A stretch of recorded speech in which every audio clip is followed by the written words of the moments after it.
Auto கட்டணத்தை உயர்த்துவது தொடர்பாக அரசு இதுவரை எந்த முடிவும் எடுக்கவில்லை என்ற தகவல் வெளியாகியிருக்கிறது.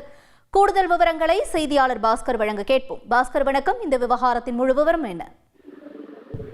ஆட்டோக்களுக்கான குறைந்தபட்ச கட்டணமாக முதல் 1.8 கிலோமீட்டர் தூரத்துக்கு 50 ரூபாய் நிர்ணயிக்கப்பட்டது. கூடுதலாக ஒவ்வொரு கிலோமீட்டருக்கும் 18 ரூபாய் கட்டணம் அதிகப்படுத்தப்படும் என்றும், காத்திருப்பு கட்டணம் நிமிடத்துக்கு ₹1.50 என்ற அளவில் இந்த கட்டணம் என்பது நிர்ணயிக்கப்படுவதாக ஆட்டோ ஓட்டுநர் கூட்டமைப்பு அறிவித்து பிறகு 1ஆம் தேதி முதல் இது நடைமுறைக்கு வருவதாக ஒவ்வொரு ஆட்டோ குழுப்பினரையும் ஒட்டி அந்த நோட்டீஸ் ஒட்டப்பட்டிருக்கக்கூடிய காட்சிகளை நம்ம சென்னையில பார்க்க முடிந்தது.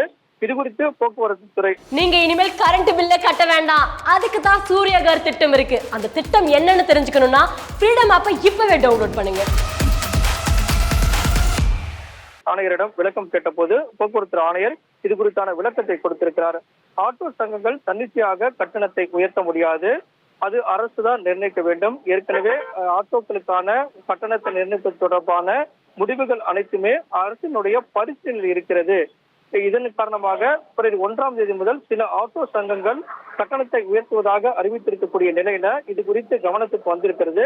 இது குறித்து நாளை அனைத்து ஆர்டிஓக்களுக்கும் இது குறித்தான அறிவுறுத்தல்கள் வழங்கப்படும். அரசு நிர்ணயித்த ஏற்கனவே நடைமுறையில் இருக்கக்கூடிய கட்டணத்தை மீறி ஆட்டோ ஓட்டுநர்கள் கூடுதல் கட்டணம் வசூலித்தால் உடனடியாக அருகில் இருக்கக்கூடிய ஆர்டிஓ அலுவலகங்களுக்கு சென்று புகார் அளிக்கலாம். புகாரின் அடிப்படையில் ஆட்டோ ஓட்டுநர்கள் மீது நடவடிக்கை எடுக்கப்படும் என்றும், இது குறித்து ஆர்டிஓக்களுக்கு நாளை அறிவுறுத்தல் வழங்கப்படும் என்று போக்குவரத்துறை ஆணையர் விளக்கம் அளித்திருக்கிறார். இதன் காரணமாக ஆட்டோ ஓட்டுநர் சங்கங்கள் சார்பாக அறிவிக்கப்பட்டிருக்கக்கூடிய 1ஆம் தேதி முதல் கட்டணம் என்ற புதிய கட்டணம் நடைமுறைக்கு வருமா, அல்லது அந்த கூடுதலாக கட்டணம் வசூலிக்கப்படும் போது புகார் தெரிவித்தால் நடவடிக்கை எடுக்கப்படுமா என்பது குறித்தான மிகப்பெரிய கேள்வி எழுந்திருக்கிறது. அதன் வகையில தான் போக்குவரத்துறை இது குறித்தான விளக்கத்தை தற்போது கொடுத்துள்ளது.